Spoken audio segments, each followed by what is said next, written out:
Bula Binaka and welcome, ladies and gentlemen. Welcome to this Ministry of Economy press conference. This afternoon we will hear from the Attorney General and Minister for Economy, Honorable Aiyaz Sayed-Khaiyum, deliver an update on the unemployment assistance, specifically the cash assistance of $360, which is currently being rolled out throughout Viti Levu. I will now call upon the Attorney General and Minister of Economy to deliver his update.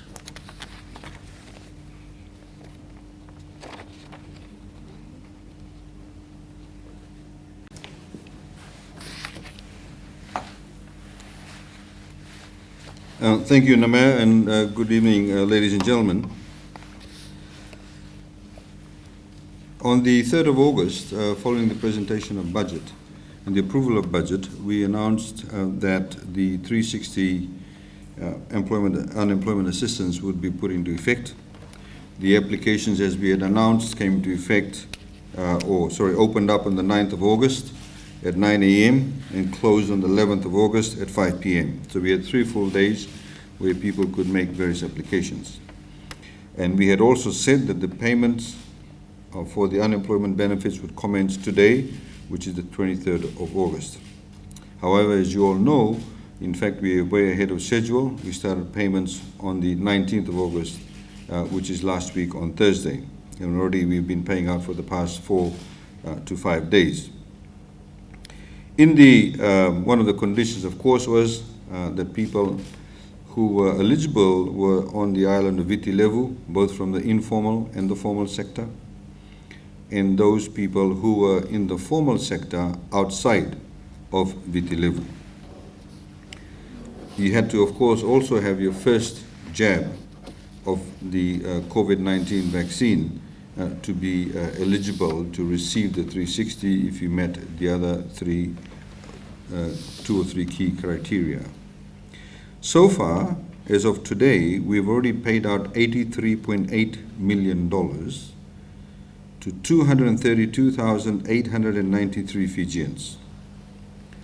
If you add this amount to the total amount of monies that we've paid also since COVID-19, in terms of unemployment benefit, we've paid now about $350 million, I should say. If you add that to all the other expenses, for example, the quarantine costs, food distribution expenditure, the lockdown management, the expenses for the frontline services provided by the Fiji Police Force, Ministry of Health, RFMF, you're looking at $500 million that have already been expended in that respect.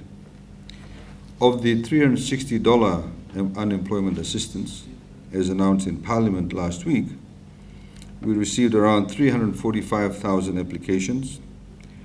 Based on the preliminary assessment, we estimate at this point in time that 260,000 Fijians will qualify for the assistance. Therefore, you're looking at total payout of around about $93.6 million.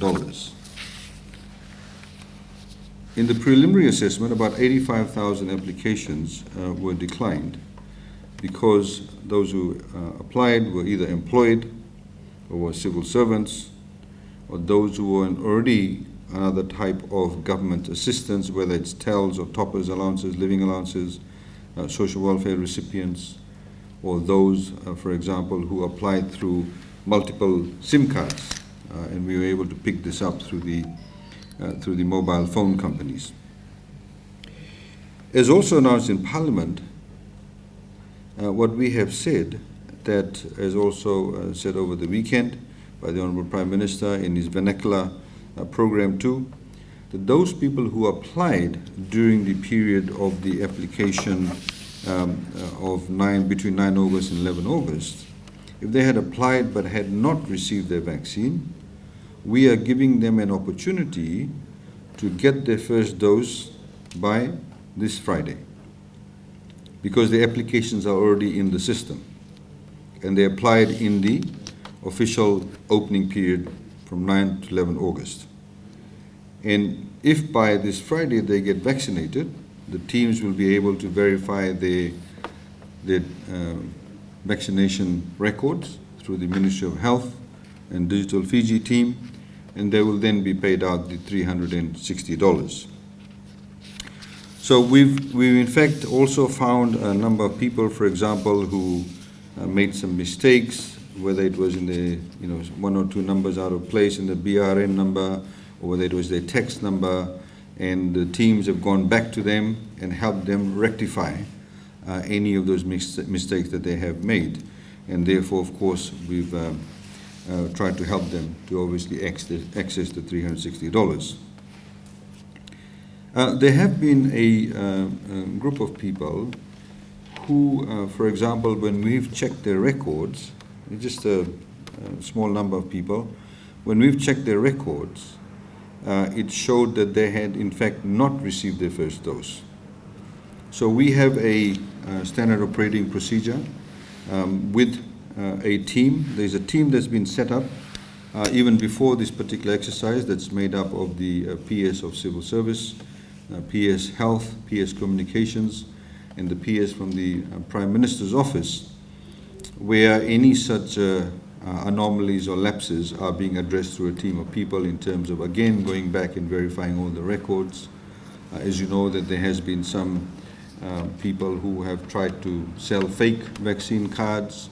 So this team, with a team of other civil servants who are under their guardianship, are verifying all the records. So for those who have applied through the 360 program, if they have said that they've been vaccinated and our records don't show that, we then quickly refer them to this team, to the Permanent Secretary for Civil Service, who has this pool of people who are verifying all their records.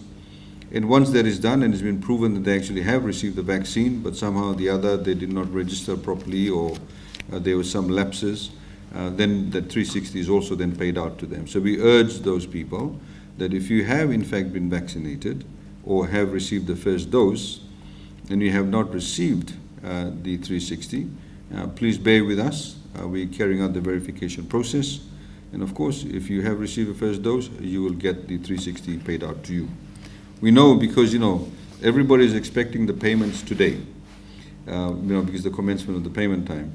But because we started last week Thursday, and we have batches of people being paid, you may actually have applied, and your neighbor may have applied, your neighbor may have already got it, and we're getting a lot of people saying, hang on, they've got it, how come I haven't got it? And I qualify or I met the criteria.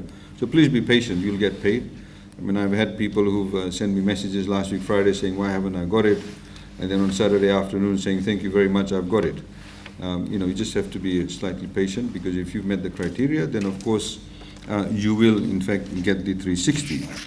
Talking about people who qualify, as you know that we had said that those people who are outside Viti-Levu and in the formal sector and were receiving unemployment benefits through what we call the FNPF scheme, or have subsequently become unemployed in the formal sector, they are also eligible for this 360.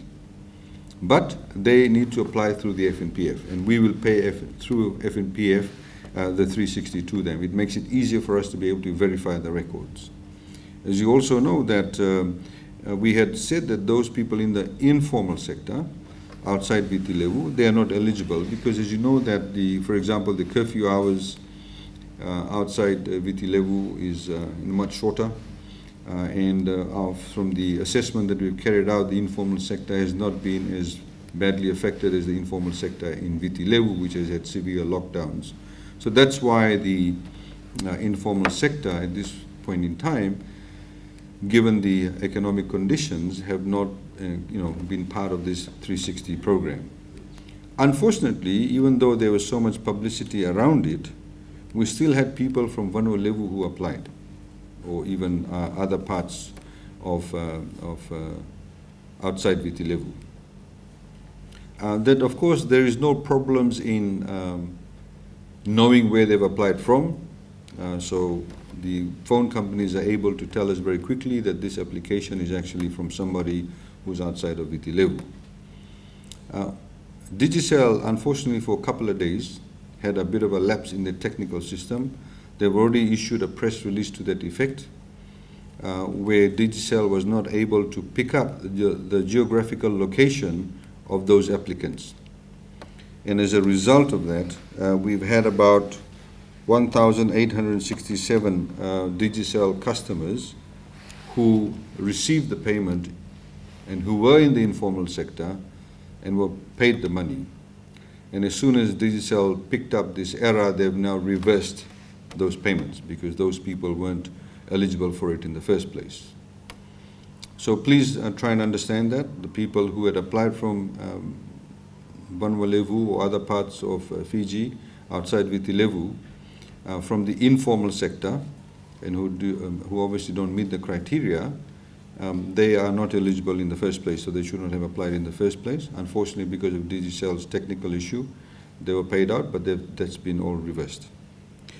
Similarly, as you know, that when we had the $50 and the $90, and the announcements have been made regarding this. We had one gentleman who applied 8 times. You may recall that story about the person who applied 8 times, one individual. We had other people who had applied 2 or 3 times. So what we have done is that we are able to now know exactly who those people obviously are, and they have also applied now for the 360. Now, they are eligible, a lot of them are eligible for the 360, but because rather than taking criminal action against them, what we've simply done is deducted that extra amount they got paid the last time from this 360. So in other words, if they applied for the $50 3 times, and they in fact were eligible only once, which is $50, so they got additional $100 the last time, we simply deducted the $100 from the 360, so they would get 260. Or if they applied for the 290, 3 additional times, we'll deduct 270 from the 360. So that's how we've been able to rectify those issues. We also would like to state that we continue to get people who are raising queries. Again, there are some people who've talked about the FNPF benefit. FNPF, of course, has released made a statement today as to how the system works. So just to make things easier for them, makes things easier for verification so we can have a quick turnaround time. Those people, to make it clear, who were receiving unemployment benefits and who are from the informal sector and were in the FNPF scheme will continue to get unemployment benefits of the 360. But they'll go through the FNPF scheme. We've also said this is applicable also to those people in the formal sector outside of Viti Levu. So Vanuatu, Taviudi, Yasawas, Mamanudas, wherever they are, Kandavu, Lomai Viti, if they were getting those benefits, they'll continue to get the 360 through the FNPF scheme. And of course, anybody that's become unemployed in the recent past, even outside Viti Levu, and who were in the formal sector, will continue to get the 360.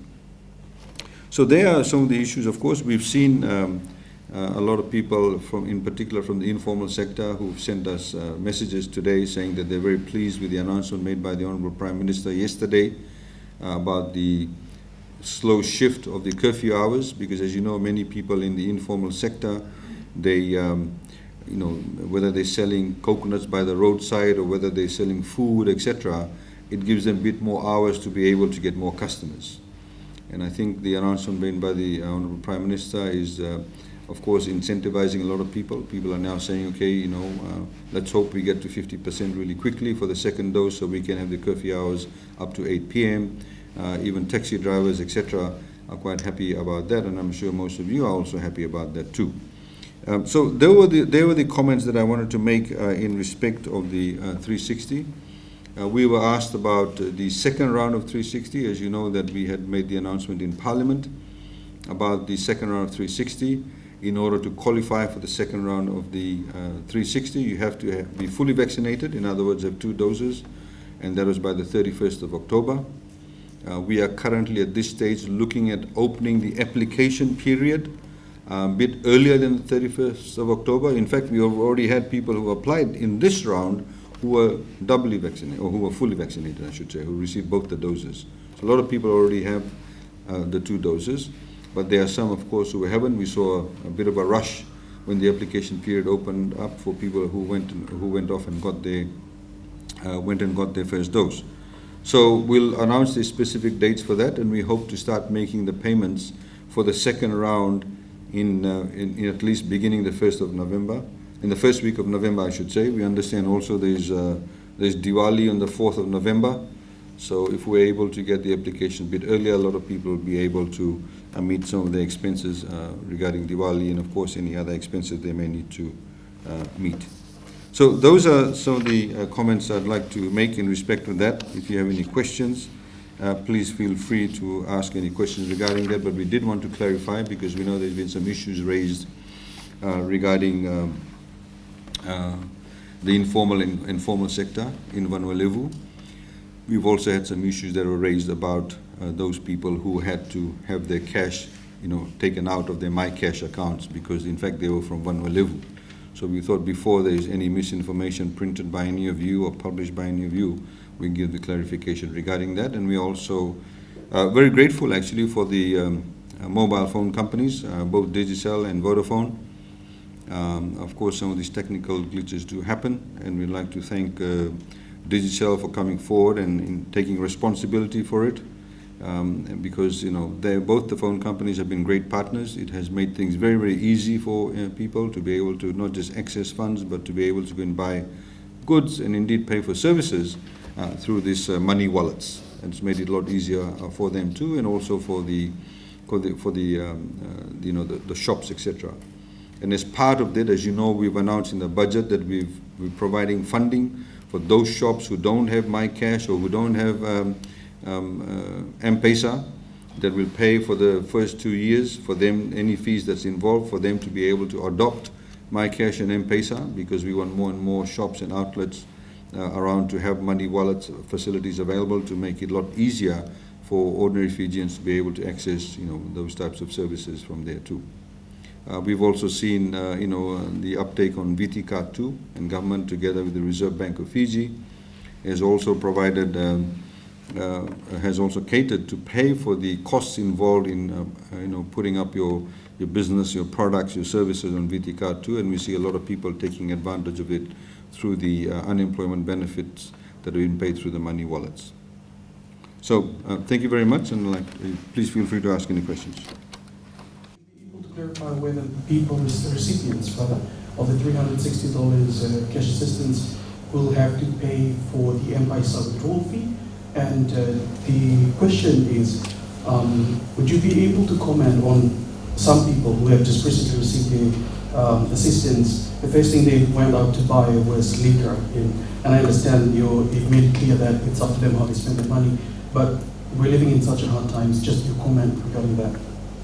Well, firstly, in respect of the fees, I mean, you get the full 360. The fees are actually built into what we actually do transfer, so we're actually paying for the fees too. So there's, they get the full 360.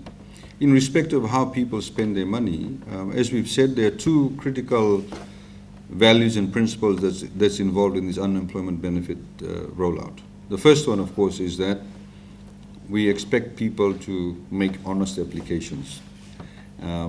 We expect people to give us the right information. There's a particular level of trust, but we also know at the same time there's quite a lot of people who are unemployed, who actually have less income than they had previously. So we have to roll out this program, and we are concerned about them.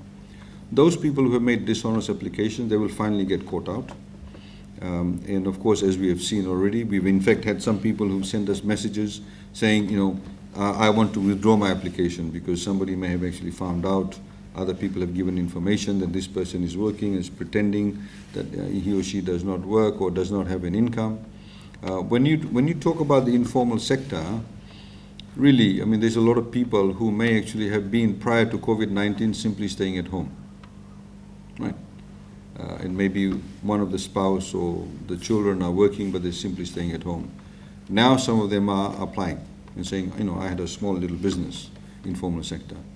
So we trust them to do the right thing, and they have to also understand by them not doing the right thing or not doing the honest thing, they actually have an impact overall in terms of the availability of these services to people who genuinely deserve it, number one. Number two is that responsibility. The money is given with the intention that you currently do not have the same level of income you used to. So when you have a lower level of income and somebody is giving you an income, you would expect that that person will use it responsibly. If people are going off and buying alcohol We cannot go and police this. Some people may go and buy, I mean, there's alcohol too, but some people may go and buy a lot of junk food too. We again cannot police this.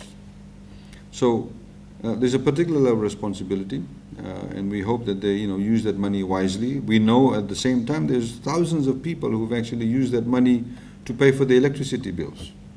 There are thousands of people who who prepay the electricity bills in the villages, etc., in the rural areas. They are paying it through this 360 through M-Pesa.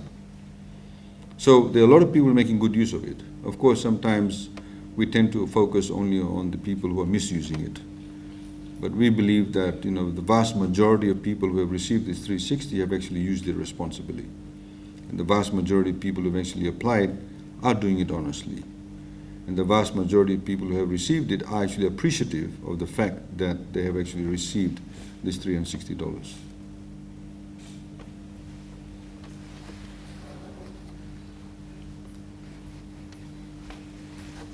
Well, as Naroni from Fiji, I understand that this assistance has also led to people leaving their homes for supermarkets and queuing in Vodafone and Digital. What discussions have you had with stakeholders such as police and supermarket chains to ensure that these events do not lead to increased cases of COVID-19?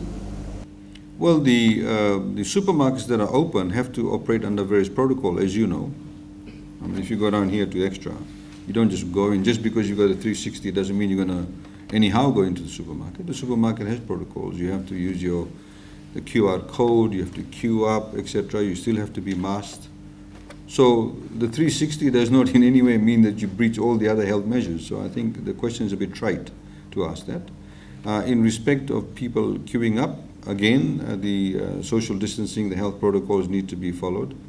And this is one of the reasons why we are saying that if we have more outlets where you have the M-Pesa or MyCash facilities available, a lot of people will simply just go and buy, if they want to buy groceries, they don't actually have to go and cash the money and then go and buy the groceries. They simply can go and pay it using the QR code. You tap your phone, it deducts the money.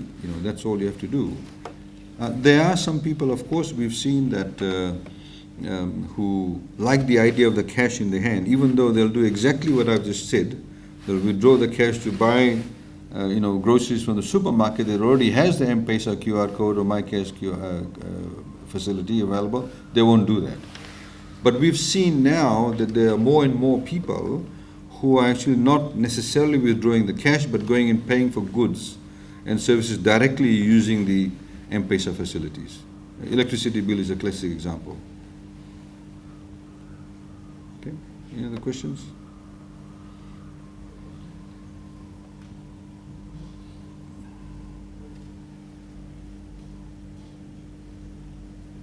Right? No?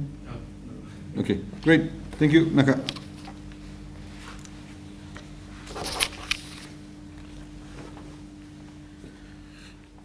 Thank you, everyone.